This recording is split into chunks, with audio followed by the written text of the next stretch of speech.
What we want to do is we have to... Everything's division, you just said. Everything is division and differentiation. In right? Weck method. In life, in Weck method, right? So we're not... Inefficient movement. Okay, so we have to square the circle, okay? This is sort of the elusive thing that the ancients were doing. And it's so simple because you just make a circle and then you square it, cardinal direction. So now you have 90s, okay? And then you just take an X, so it's a double cross, right? I got the cross. If I double it, right, and then fortify it, I have 8 directions. North, south, there's the north, there's the south. Notice how they're the same but different. Like this is this angular thing, and this is just flipped over and smooth.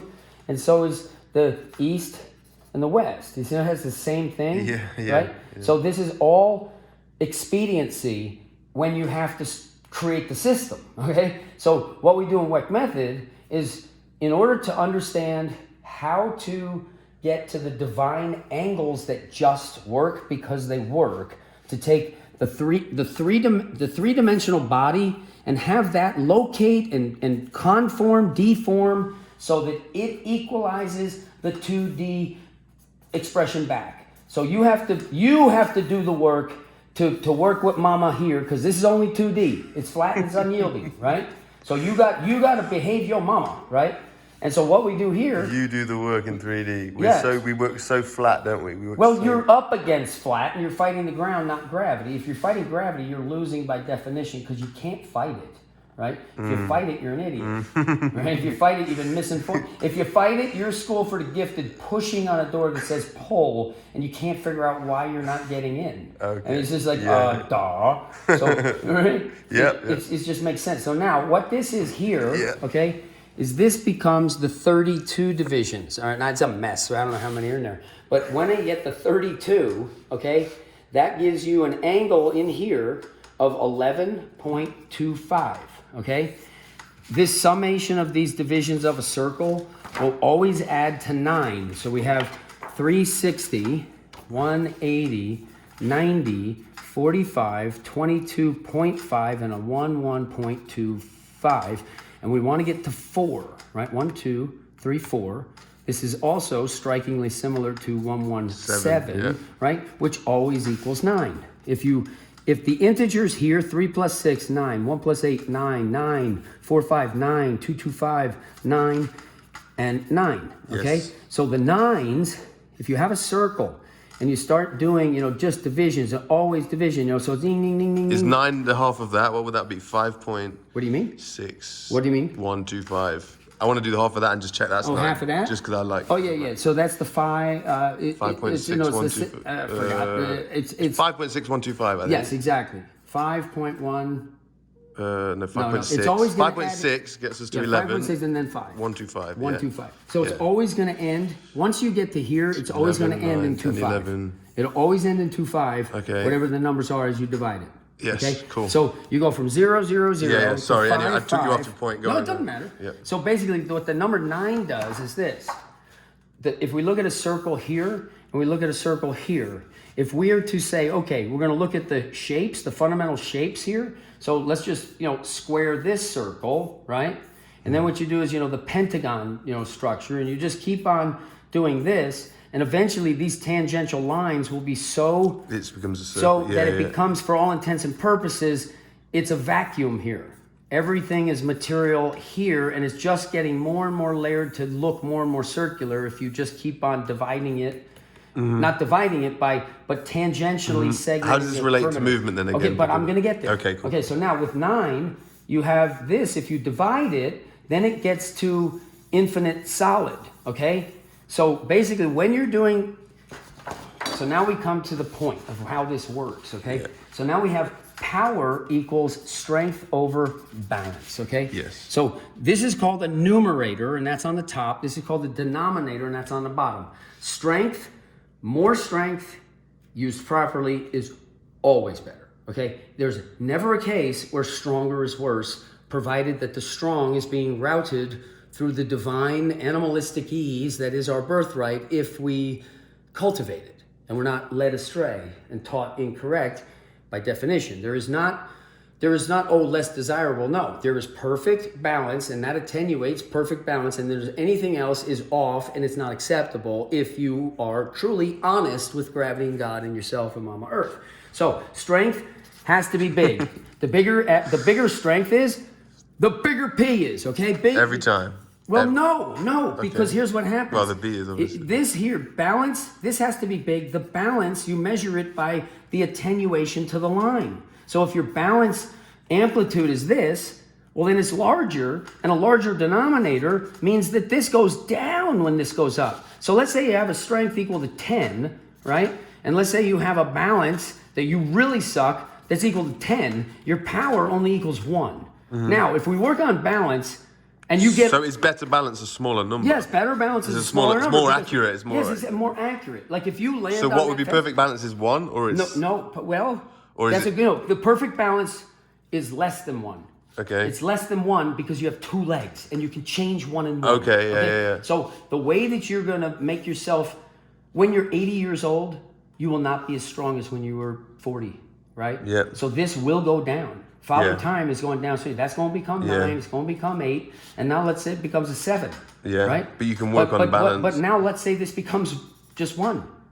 Now your power... Because you improve it. Yes, you improve it from 10 to a 1. Now what you've done is you've taken the ability to do whatever you want with this number. Yes. Okay? Including make it bigger than what it would otherwise Even though it appear to stays be. the same, you improve your balance, then strength and power goes up. Your power goes up. Now, here's the other thing, okay? You have a human being, right?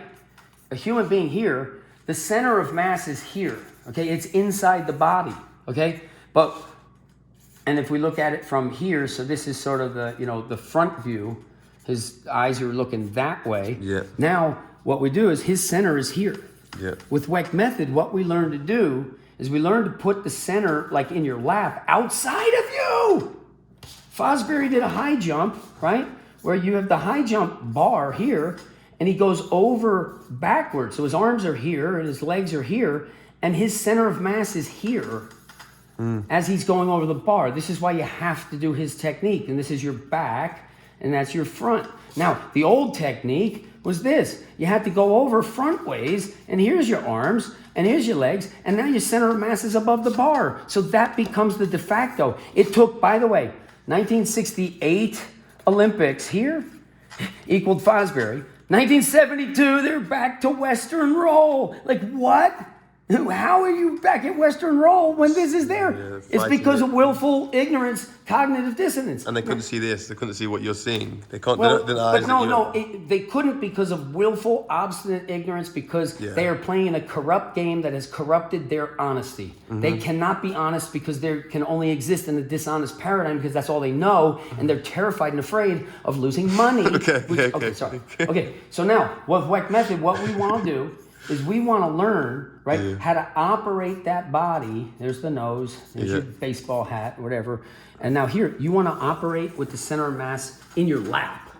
And now where you put your chin, right, the chin is this. The top, your eyes are here, your ears are here, the atlas is here, so it's all on one level. And here's your chin coming out here.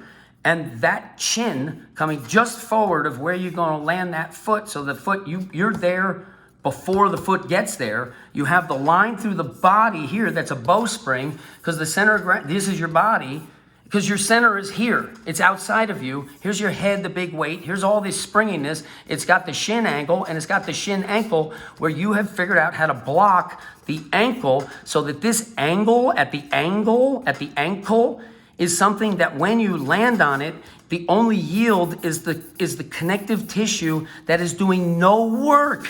If you're doing work, you have a muscle here, right? Yeah. And you're doing like sort of, I'm doing work, right?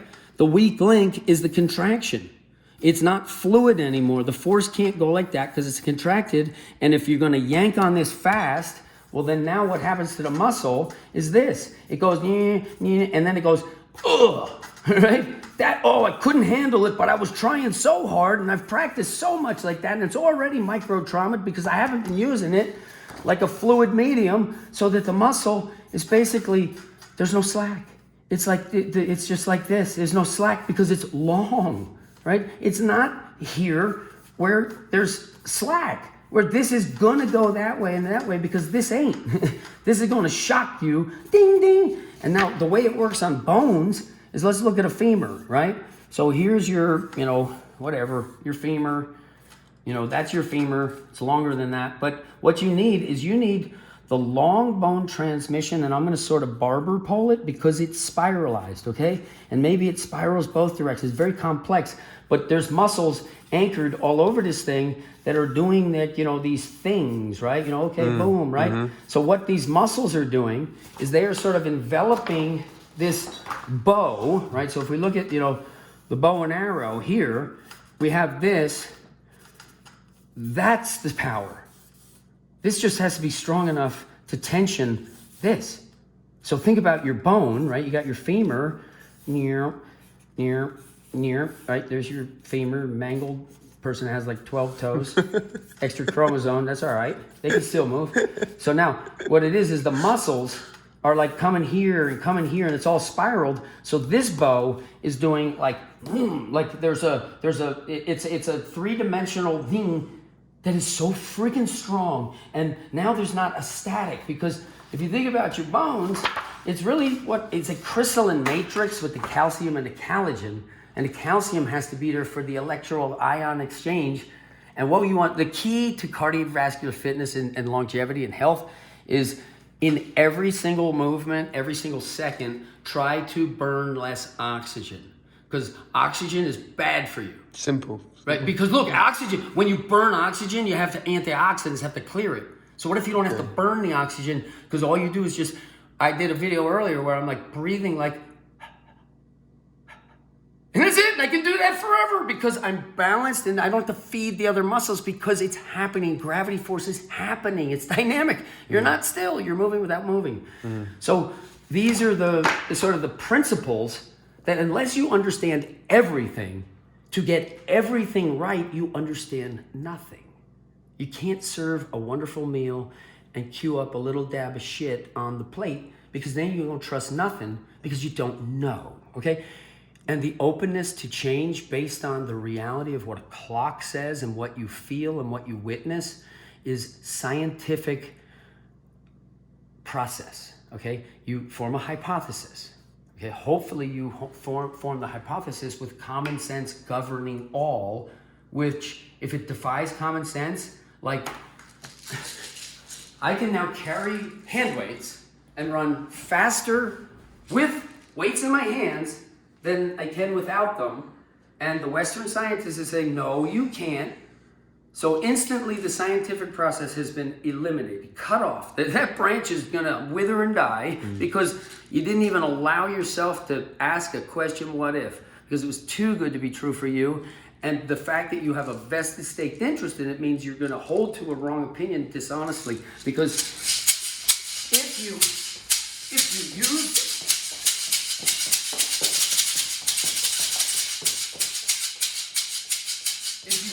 this,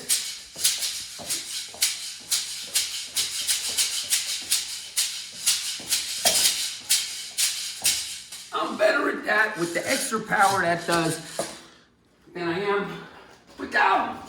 I can still do it, but I'm better with it, all right? And the fact that because of timing or because of the weight? Here's what happens. In physics, you have momentum and inertia, and they're tied together. The momentum is the going. The inertia is the how am I going to stop this? Because it's keeping on going. And the inertia is like the resistance to the change. So this, when you go boom, the pellets shoot up to the top and it goes like this. It's the difference between like snap your finger. The pulsar gives you that resistance for just a split second that doesn't weigh anything in between. And we're talking, we could be talking hundredths of a second here in terms of the precision. Remember we said balance has to be small? We have to attenuate to the utmost of perfection, meaning we can get away from the tiger and get the rabbit. This is very basic. So this, it weighs effectively nothing, right? Immediately after I stop, it weighs nothing for a microsecond, and then it weighs a ton more, and it weighs absolutely nothing. So when I go, all right, so now, you find me the fastest track runner in the world, and we're gonna do an arm pumping drill, and we're gonna see who can last longer, and then who can stand up and say, all right, who's tired, who's not, right? Imagine Usain Bolt cultivating that which he already does. He already does it. Watch. It's like this. He comes up here and he goes. That's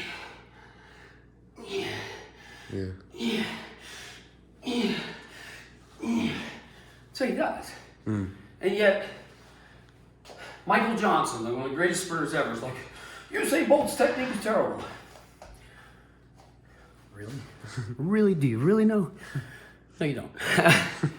So anyway, that's basically a very quick and dirty look at the most complex and important form of mathematics that the human being has to know in their body. Otherwise, you're miserable with disease.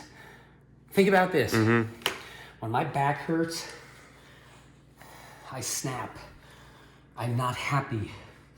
It's like driving. It's like, Jesus.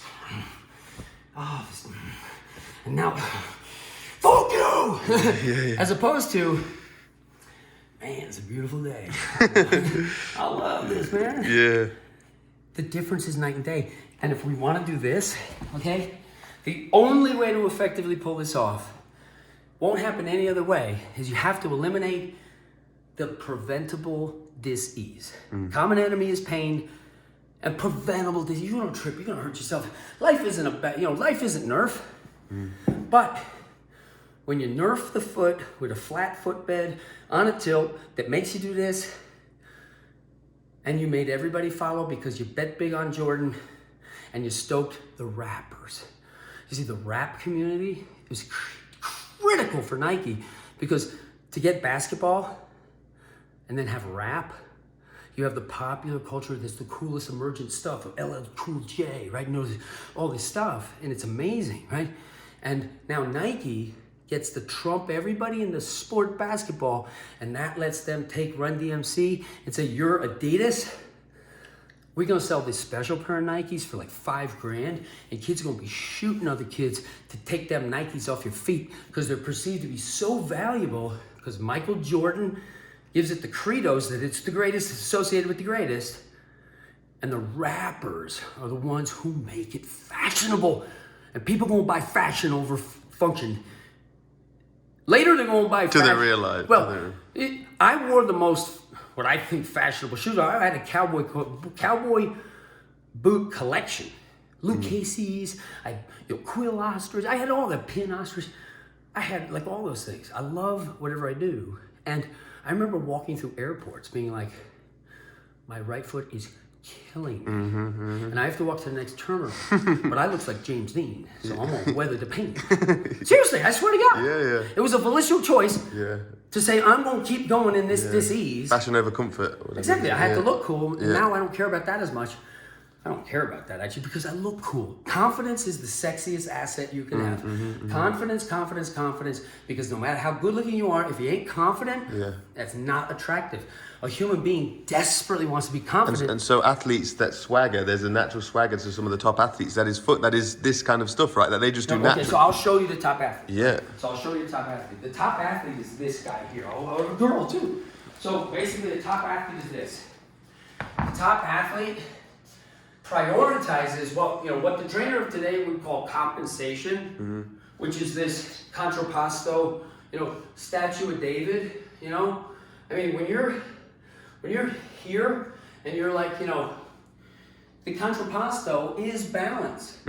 If I got to stay in a long while, the key to everything is change, right? So there is no perfect forever. You got to change it, right? Yeah. Oh, if I know that and I know that, well then I can know that. I can know that. So you said about the athletes, the top athletes. So I love the way you keep me on track. So with the athlete, it's this.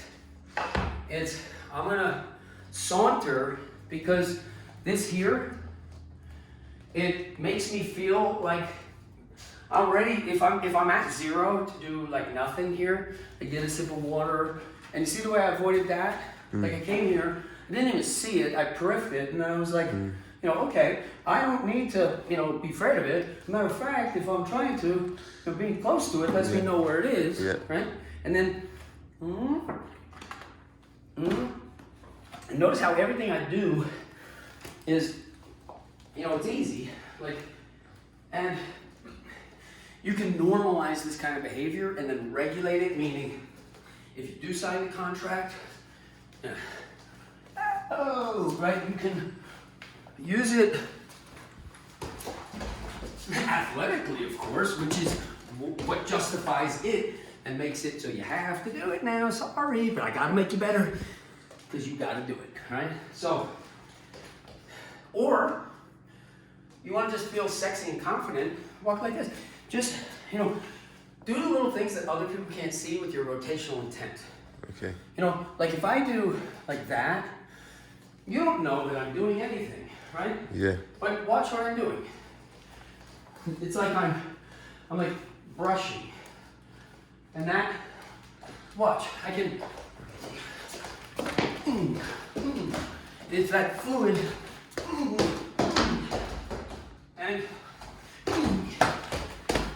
and what you want to be able to do is do whatever you want to do without preparation and without a cool down. That means that if you're going to do it, I mean, geez, less energy expended and faster, Look what I'm doing here. Yeah. I'm like here, but the problem with this now is I'm too relative to that activity, and now my body ain't pressing the blood. So what I'm gonna do, there, I'm better. I literally just went like this. People aren't ready to understand that yet. Okay. So I believe think there's enough material in here that is somewhat understandable. Dude, we're gonna cut it there. I think we just blasted them with so much knowledge, and that's essentially the mathematics of movement. I think almost like. Well, it's not all of it, but here's what it is. It's the best I've seen it. Well, he's gonna what it is Tim is gonna curate this for us, for you, and what we're gonna do is I'll do my best, man. I'll do it. Well, come on. This Yeah. confidence is sexy, and you have the right. We're gonna do it. Okay, we're gonna do it. I'm just being British, I think. You're being British, but you're American at heart. The American experiment is the little guy wins. Okay. David beats Goliath because this. We'll leave this video here. Got it. Oh wait. Last thing. Go on. Last thing. Here's what I want. All right. I want you to be honest with the ground, yourself, and with the others around you, all right? And what I'm putting together with Tim here is the greatest opportunity for physical education ever if you're a fitness professional or if you're a regular person. So here's what I'm doing. Regular people, you're gonna get 4 minutes every day without fail. No. Leave it. Sorry.